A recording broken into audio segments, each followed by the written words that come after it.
And there we go. Welcome to Mastermind number 85, May 27, 2024. Big up everybody who's logging on.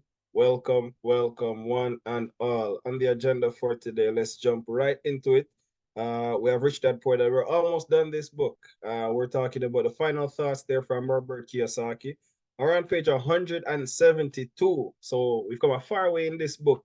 That's what we're talking about with regards to personal development slash investing in the real estate market. Today we're talking about balloon payments. What exactly are balloon payments? Not just in real estate, but honestly overall when you're taking out a loan or so. Cryptocurrency, we're talking about back testing. As you see, we went through A to Z in the alphabet, and we bring it right all the way back to A, and we're at B again today. Then we talk about the market updates today with regards to cryptocurrency. Ethereum ETF was approved, big news. So lots there to talk about today. Again, as a disclaimer, content here for informational purposes only. You should not construe any such information, people, or other as legal, tax, investment, financial, or other advice. Please consult a licensed professional before making any decision. The RS associated with investing in securities, investing in stocks, bonds, ETFs, mutual funds, and money market funds involves risk of loss. Again, this meeting was inspired by the whole mastermind concept of what we talk about in Think and Grow Rich that Napoleon Hill talks about, I should say. And on this page, he talks about the purpose of a mastermind group, how exactly one can reap the benefits of that. So if you're logging on, you'll learn a lot more about investing. I'm still learning a lot more about investing. I'm always going to be learning about investing. I'm always a student of life. You always want to have a very high teachability index, a very high willingness to learn, and a very high willingness to accept change. So let's jump right into what we're going on about here. So let's start with Rich Dad Poor Dad, as we're almost finished this book. For those of you who don't know, this is the book. This guy on the screen here, his name is Robert Kiyosaki, and he wrote a number of different books. And Rich Dad Poor Dad is one of those books that's customary. Let me just walk you through what we've gone over so far. We talked about how the rich don't work for money. Why teach financial literacy? Minding your own business.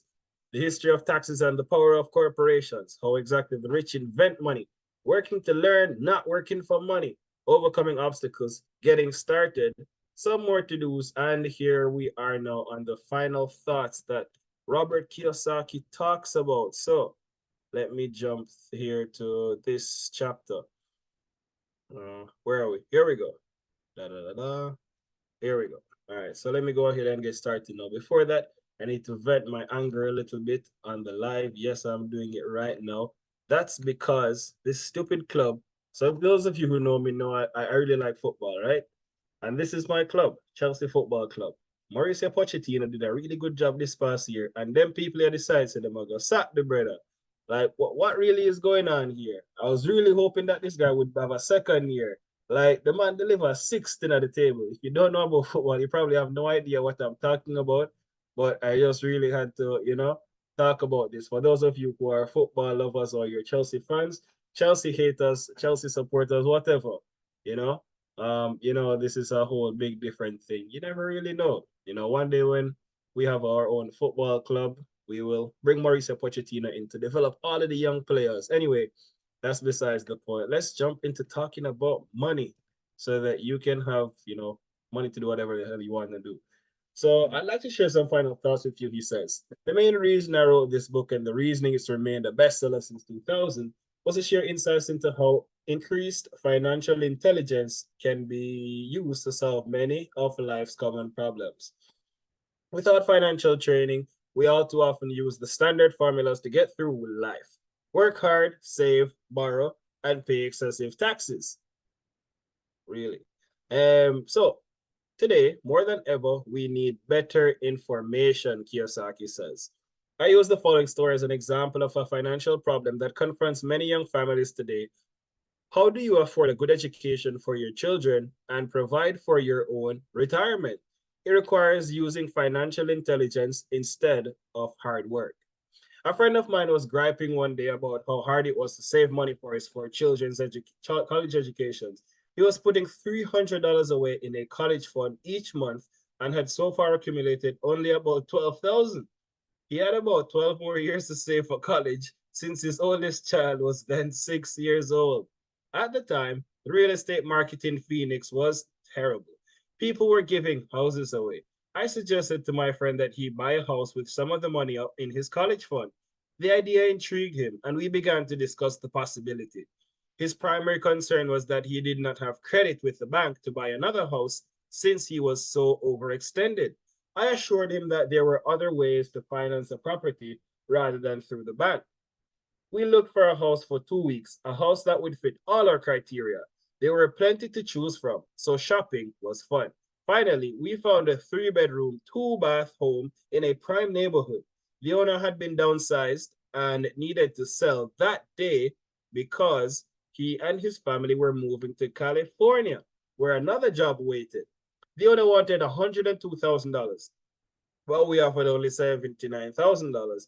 He took it immediately and agreed to carry back the loan with a 10% down payment. All my friend had to come up with was $7,900. As soon as the owner moved, my friend put the house up for rent. After all expenses were paid, including the mortgage, he put up about $125 in his pocket each month. His plan was to keep the house for 12 years and let the mortgage get paid down faster by applying the extra $125 to the principal each month. We figured that in 12 years, a large portion of the mortgage would be paid off and he could possibly be clearing $800 a month by the time his first child went to college. He could also sell the house if it had appreciated in value. 3 years later, the real estate market greatly improved in Phoenix, and he was offered $156,000 for the same house by the tenant who lived in it. Again, he asked me what I thought. I advised that he sell it using a 1031 tax deferred exchange. Suddenly, he had nearly $80,000 to operate with. I called another friend in Austin, Texas, who then moved this tax deferred capital gain into a mini storage facility. Within 3 months, he began receiving checks for a little less than $1,000 a month, which he then poured back into the college fund. A couple of years later, the mini warehouse sold, and he received a check for nearly $330,000 as proceeds from the sale. He rolled those funds into a new project and would now generate over $3,000 a month in income, again, going into the college fund.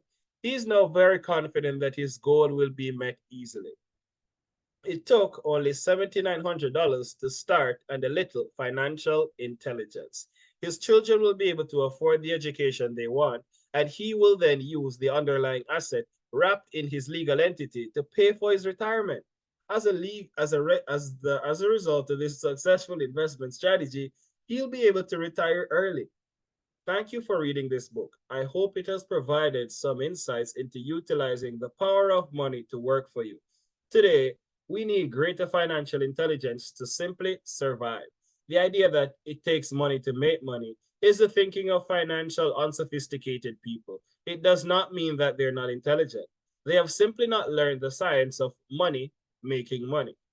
Money is only an idea. If you want more money, simply change your thinking. Every self-made person started small with an idea and then turned it into something big. The same applies to investing. It takes only a few dollars to start and grow it into something big. I meet so many people who spend their lives chasing the big deal or trying to amass a lot of money to get into a big deal. But to me, that's foolish. Too often I've seen unsophisticated investors put their large nest egg into one deal and lose most of it rapidly. They may have been good workers, but they were not good investors. Education and wisdom about money are important. Start early. Buy a book. Go to a seminar. Practice. Start small. I turned $5,000 cash into a $1 million asset producing $5,000 a month. Cash flow in less than 6 years. But I started learning as a kid. I encourage you to learn because it's not that hard. In fact, it's pretty easy once you get the hang of it. I think I've made my message clear. It's what's in your head that determines what is in your hands. Money is only an idea. There is a great book called Think and Grow Rich. The title is not Work Hard and Grow Rich. Learn to have money work hard for you, and your life will be easier and happier. Today, don't play it safe. Play it Smart. I think he goes into the three incomes and more. And I'm gonna pause there for now, because we'll go over the rest of it next week. So, this feels like some thought, and heartfelt stuff Kiyosaki is sharing here with us at the end of the book, saying, "Hey, look, this is the reason why I wrote this book. It's somehow become a bestseller. It fills this gap. Here's an example of how one person utilized the financial education to make better their lives. The situation where the guy was looking at, making this X amount of money and saving up for his children's education. And he thought he needed to just keep doing things the same way, work hard, borrow, save, and just keep moving forward. And Kiyosaki said, look, this is what you could do. Few years later, the guy was able to have all those needs met, um, education for his kids, already saved up for, and be making $3,000 a month passively, or at least, semi-passively, whatever it is that their arrangement is. And so it's just an example. There are many other examples out there of how you could go ahead and with just some, financial intelligence, go ahead and make certain decisions. So that's what he's talking about right here. I will continue with the rest of it there next week. So, you don't always, he's saying it here to us, you don't always have to work hard, save, borrow, and pay excess taxes. Today, more than ever, you just need better information. So that's what he's sharing here in this book in terms of that better information that's available that you can go ahead and utilize in your own life. So many of you, if you've been listening and you've been, reading the book, then you may have learned or picked up on one or two things. Take massive action. Take massive action on the things it is that he's teaching. Or even if you just take action on one thing, or have your kids start reading the book. That's really the intention. You didn't write this book to become wealthy. You wrote it to just genuinely share what exactly is not taught in schools. So, and at the end here, he talks about, I think I've made my message clear. It's what is in your head that determines what is in your hands. You become what you think about most of the time. Your thoughts can be translated into physical things. And with whatever it is that it's in your head, that's what determines the product of everything it is that is in your life. I'm considering doing the next book, which is going to be The Magic of Thinking Big. And that talks a lot more about that as well. And what talks really about it is Think and Grow Rich. That's the first book it is that we did as a part of our mastermind. If you haven't read it, you can find a digital copy online. Read it, apply it, read it over and over again, and keep on applying it into your life. And note the name is Think and Grow Rich. Replace whatever you're doing with hard work to thinking. Change your mind, change your thoughts as to money and everything else. And you'll realize there, a lot of different things change. So hope you enjoyed so far. We'll continue next week with what exactly these three incomes are. So thank you, Robert Kiyosaki. And where do we go now? Let's jump into real estate. No, we're not talking about Chelsea Football Club. Um, so let's jump into what exactly balloon payments are in real estate and what's going on in the market. So balloon payments. You probably saw the name of like balloon payments. Like what exactly does that mean? A balloon payment is the final amount due on a loan that is structured as a series of small monthly payments followed by a single, much larger sum at the end of the loan period. The early payments may be all or almost all payments of interest owed on the loan, with the balloon payment being the principal of the loan. This type of loan is known as a balloon loan. The balloon home mortgage loan became common in the years before the 07-08 financial crisis. It allowed people eager to buy a home to obtain a mortgage payment that they could afford, at least in their early years. The balloon loan did not disappear with the financial crisis, but is now more often used for business loans. A project can be financed with a loan that allows for minimal payments early on, with a balloon payment due only when the project is earning a return on the investment. So key takeaways here. You're making, and simply put, all that wording is saying is this. You borrow $100, you're paying a certain amount of interest on it. You pay back maybe, You borrow $100 for example, 12 months. Let's use a simple example. Actually, let's say $10,000 over the period of, you're supposed to pay back all of it over a 12-month period. And so you've been making payments of, for example, let's say $500 per month. After 11 months, you would have paid what? Of the $10,000, you would have paid not 6,000, but 5,500 roughly, yeah, in the 11th month. And then in the last month is when it is that you would have paid a larger amount. So that's $10,000 minus 5,500 plus whatever interest that there is. So you'll realize that in the last month and in the end, you've made a significant payment. That's not $500, that per month. You would have paid, thousands of dollars in the last month. And so you make a larger payment at the end. And that's what a balloon payment is. Maybe you're expecting some windfall of cash flow in the last, last latter part of whatever it is that loan is. And sometimes it works out. So, bear in mind that that's an option it is that you have in your arsenal when you're dealing with different loans. So that's one. Secondly, let's jump into we're talking about private lending. There, balloon payments can be very, very, well, not very frequent, but they're probably a little bit more frequent. The bank will be less open to, maybe things like that. So let's jump into the news. So Canadian bank regulator sees mortgage defaults rising. 1 in 7 of concern. That's not great to hear. That's not what we want to see at all. Canadians fleeing Toronto and Vancouver accelerated to a record pace, according to BMO. Where are they going? So they're leaving Toronto and Vancouver, and they're going to other places. People are defaulting on their mortgages. 1 in 7 of concern. That's what we're talking about. Is that really the narrative that we're talking about? People defaulting on their mortgages? That is not good. People are having tough financial times. Lots of stuff is happening. So let's see the news. Canadian bank regulators see mortgage defaults rising 1 in 7 of concern. Australia released its annual risk outlook, and mortgage credit was one of the top 4 biggest threats to the financial system.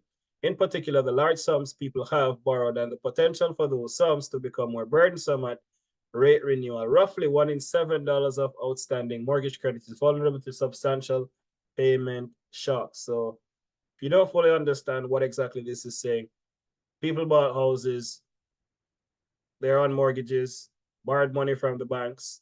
Suddenly, there are a little bit more an increasing number of people that are not able to make these payments, or when they're stress tested, it seems that they're cutting it kind of close to keep up with those payments.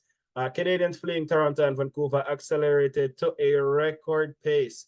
Flight from Canada's big cities was supposed to be a temporary issue during the pandemic. That's not the case according to the latest interprovincial migration data, which shows the flight from Toronto, Vancouver, and Montreal have accelerated.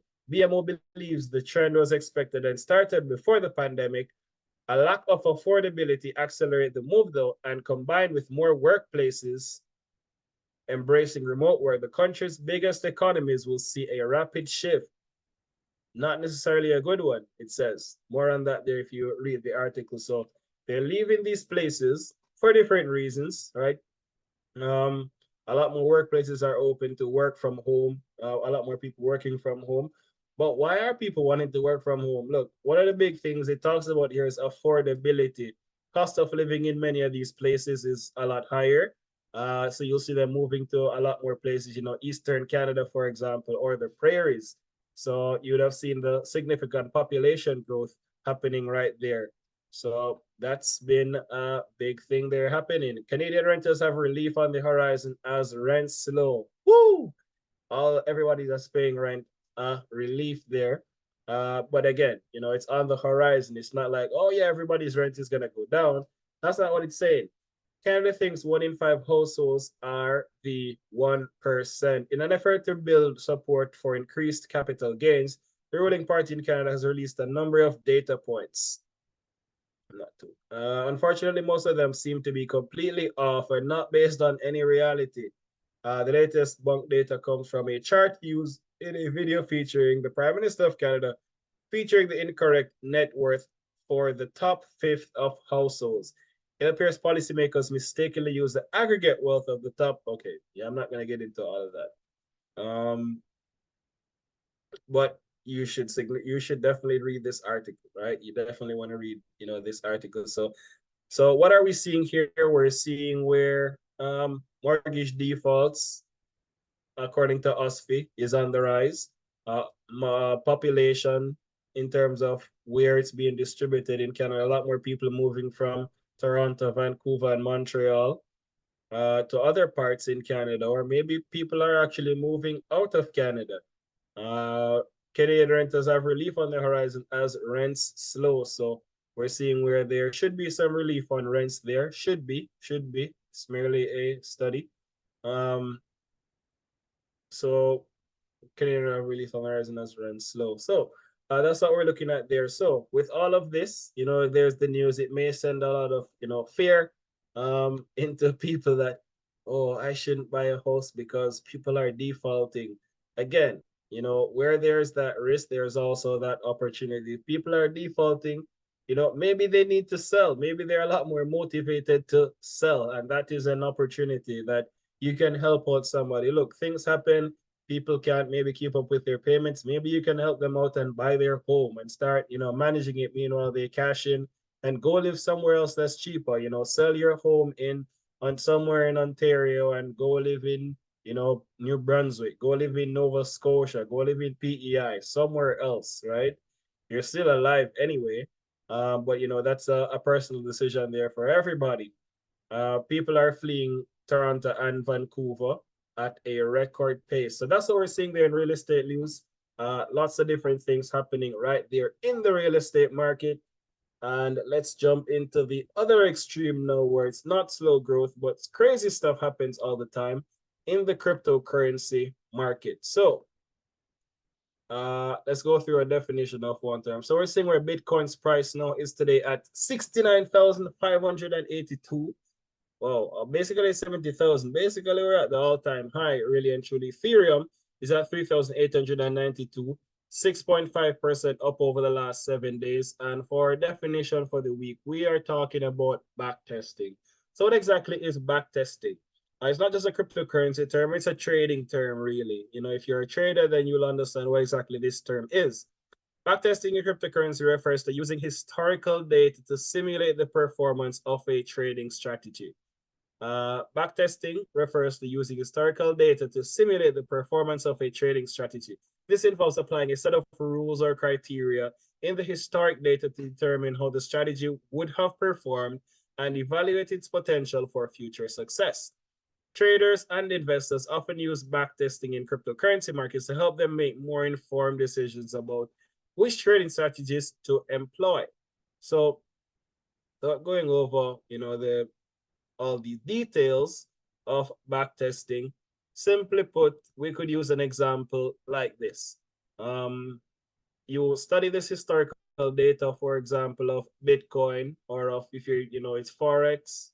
Oh, what is this? Or if it's, for example, Forex, then you're looking at, currencies. When you look at that, you're looking at it and you're saying, well, based on the historical data that I studied, this being my trading strategy, this is what should happen to the price in, at this time. You're assuming that that should be the situation, and you don't go ahead and you use, all your money and you risk it, but you use a strategy and you back test that strategy to see if that's what would happen in the future. For example, if we're talking about around when there's Bitcoin halving, whatever normally happens around the Bitcoin halving timeline, that the same thing will happen each time it is that there is the halving. Is that true? I don't know. The next halving is not for another, couple of years, maybe 4 years from now, I think. And so you would backtest your strategy to see if it is that, this is true, or if when this news comes out that, this is what normally happens. And so that's what backtesting is. You're testing out your strategy to say, hey, would this work? Investors also use this to evaluate their risk and see if something that happened in the past is going to give an idea as to what exactly is going to happen in the future. So talking about back testing right there. So let's look at the market right now for crypto.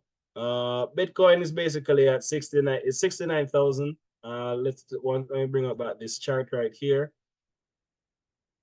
And we are basically at our all-time high right now. Basically at our all-time high right now. So we're seeing a lot of different events that are highlighted there on coin market cap. So simply at our all-time high right now there in cryptocurrency. We have the Ethereum ETFs, exchange traded funds approved within the past couple of days. And Ethereum is up 6%. Next we have, and that's really big. So we have the Bitcoin ETFs approval, and then we also had the Ethereum ETFs approval in the United States. We also had a lot of companies reveal their public Bitcoin holdings, which is the first time that a lot of them really did that. Dogecoin is up 5%. Cardano is down 5. Chainlink is up 11%, 8% actually. Tron is down 9%. So we have some winners and losers there. Pepe has pumped like crazy. 52%. Pepe. Big bad gains on Pepe. Uniswap is up 18%. And likely, that's Pepe. Pepe, I believe, is Ethereum based, and so you'd see a lot more inflows for things that are Ethereum based. It again is, the supreme blockchain. Aptos is up 7%. So those of you who bought Pepe and you're in profit, really good probably to take some profit because Ethereum is at a really high point right now. Hedera is down 9%, Render is down 6%. Dog Whiff Hut. Every time I say this thing's name, I laugh. It's up 23% though, so it's doing great. So if you bought it, you made money.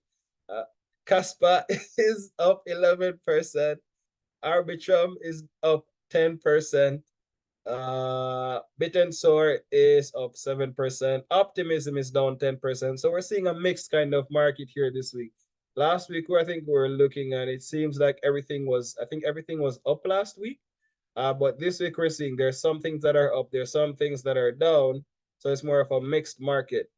You'd see, if you check also, you'd realize that the things that are based on Ethereum likely are the ones that are up. Obviously because investor confidence went up. Floki Inu is up 30%. Bank is up 31%. Floki, Bank, Dog with Hat, Pepe. Like what? Phantom is down 8%. Lido DAO is up 19%. Core is up 20%. Ondo is up 26%. Starknet is up 11%. Jasmine is up 24%. Chili's is up 11%. So that's a double digit. And this is like so normal. It's so crazy every time you look. If you go look at the stock market, it'll probably be hard to see something that's, a double digit up or down over the past 7 days. Book of Meme is up 18%. Notcoin. This thing has really been pumping. Like last week, it just broke into the top 200, at least from what it is that I remember, or was it the week before? And now it's at number 100. Notcoin. It does have a catchy name too, honestly. Like Notcoin. It's up 51%. So it and Pepe so far are the winners. Maybe you just need to come up with something that has a really cool name, cool logo, and people buy into it. Ethereum name service is up 40%. No surprise. Of course it is. It's anything that has Ethereum linked to it right now after the ETF approval is up like crazy. Blur is up 13%. Let's see if we have anything else that's, kind of crazy. ETHY is up 22%, maintaining its position there after breaking into the top 200 a few weeks ago. Probably more than a month ago now, actually.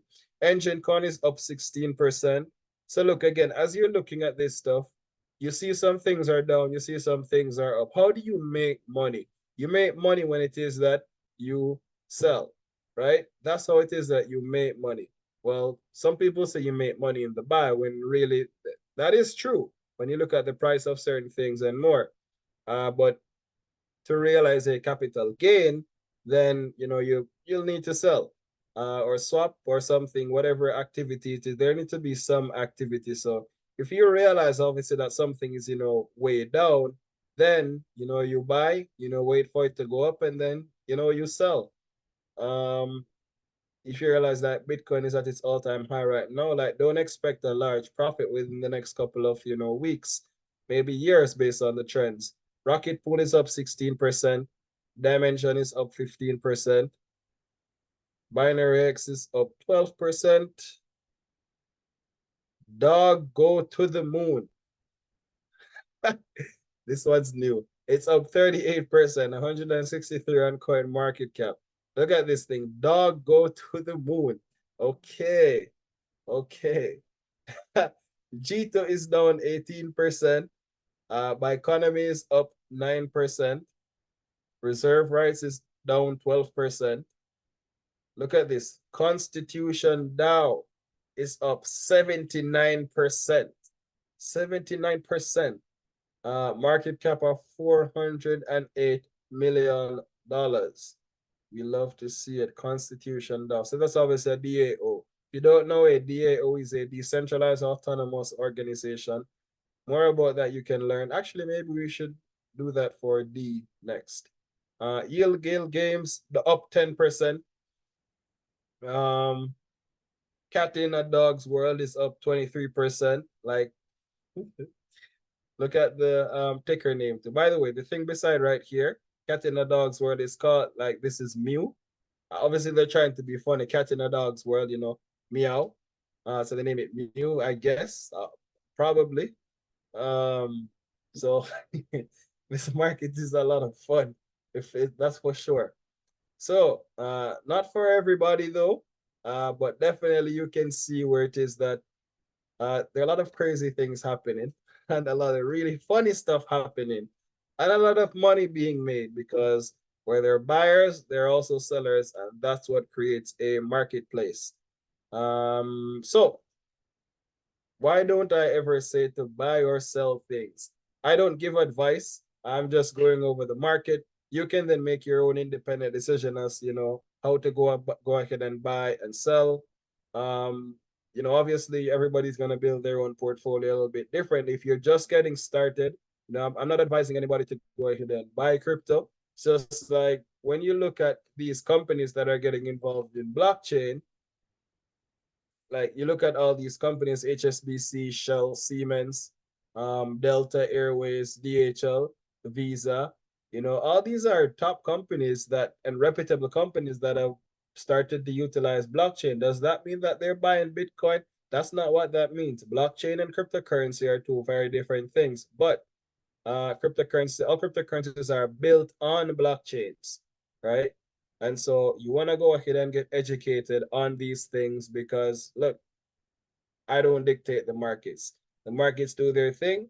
You buy, you sell, you make money. You don't dictate it. You just play by the rules, make your money, and go live your life and go do your thing. So if you're looking for coins to buy, one of the safest things you probably can do if you're looking at getting started is just, simply go on and buy the top 10. That's really simple. And that's not really hard. Find an exchange that has that, depending on where it is that you are, and buy. You can start with like $20, $50, whatever. But again, this is not for everybody. Real estate is definitely more of a long-term hold, a safer kind of investment, one may say. So with that being the case, that's all for now. So let's recap all of this that we, have just gone over. So today we went over in Rich Dad, Poor Dad, why exactly, Kiyosaki wrote the book and talked about what is the financial intelligence, why he wrote the book, all the different things it is that they will not teach you in school. You learn from other persons. So he put this book together so you could become a lot more financial intelligent. Then he used the example of how one of his friends, through learning, turned a $7,900 investment into making $3,000 per month. Now, all that obviously was not instant. He used different strategies in terms of where he put the money and use strategy in terms of deferring his taxes. So you're not paying all this money on capital gains, and then reinvested it very smartly and stayed disciplined. Balloon payments in real estate or overall in just business. We talked about that as well. You have a certain amount of money you borrowed. For example, it's $10,000. You make a $500 payment for the 11 months, and in the last month, you make a more significant payment of, for example, more than $5,000. And that is called a balloon payment. In the real estate market, we saw where it is that a lot more defaults and a lot more people fleeing Toronto, Vancouver, and Montreal due to one of the big reasons, cost of living. In the cryptocurrency market, we saw where a big winner here today was that thing with the funny name, something dog, something something. I don't even remember. But we also had Pepe, that was up 50 plus percent, and one other coin that was up 50 plus percent. And no really big losers. Bitcoin is basically at an all-time high right now, really at $69,000. We haven't reached that 70, $5,000 mark yet. Ethereum ETFs were approved last week. So with that being said, we will stop there for now, everybody. And then we will stop the live right now. I'll stop the recording, and I am only on Zoom. So if you'd like to have a conversation, send me a message, and myself or my assistant will see it, and then we will reach back out to you. So with that being said, peace and love. We aren't to let us see you next week. Big up on yourself. You don't know. Big up on yourself, everybody who's logging on, and see you again next week. Let me stop this thing. Stop. Where's the stop? Okay, stop live stream and stop the live record.